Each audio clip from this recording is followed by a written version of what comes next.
Tingnan niyo fish market dito kung gaano kaganda ng isda. Ang gaganda, kita niyo, no? Dito mga lobster, hipon, no? Check niyo yan ang Dubai. Napakamumura, durong gaganda, oh. Yan, malalaking isda, oh. Durong ganda dito, nakita niyo mga isdaan dito. Yan ang fish market ng Dubai. Nakita niyo mga lobster nila, iba-ibang kulay, oh. Diyan ka makakita ang lobster na may itim, may pula. Nakita niyo mga lobster nila, oh. Napakaganda.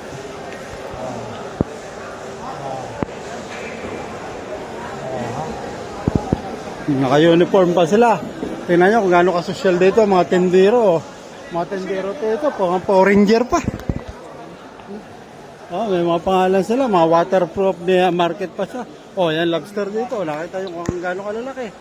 Tingnan mo, mananawa ka sa sarap. Pati mga nagtitinda, mga mukha ng hipon. Nakita nyo dito, mga salmon nila. Nakita nyo mga salmon, press na press ang salmon. Napakaganda ang salmon. Mga ka-vlog, pasyal na kayo dito. Dubai Fish Market. Napakaganda. Salmon. Tingnan nyo mga salmon nila. Mga sulit na mga pagkain. Salmon pa lang nila. Tingnan nyo. Pare, how much kg? Pare 15. Wow, 15. Very nice, no? Yes, 15. Lapu-lapu nila. Tingnan nyo. Pati tindero, mukha ng lapu-lapu. Dito kayo. Dito, mukhang kabayan pa yung tindera dito. Kabayan yung tindera, May kabayan dito, fish market, Tingnan nyo. Kung gusto nyo makakita ng magandang fish market, pumunta lang kayo sa Dubai. Napakaganda ng fish market, makikita nyo, no? Napakaganda, Yun lang kayo, fish market ng Dubai.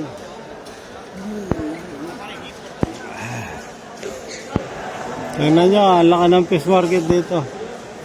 Ayan. From, galing dyan hanggang doon, is fish market yan. Napakaganda po. Ganyan kayaman ng Dubai. Fish market pa lang, naka-aircon na. Centralized aircon ng Dubai. Fish market pa lang po yan.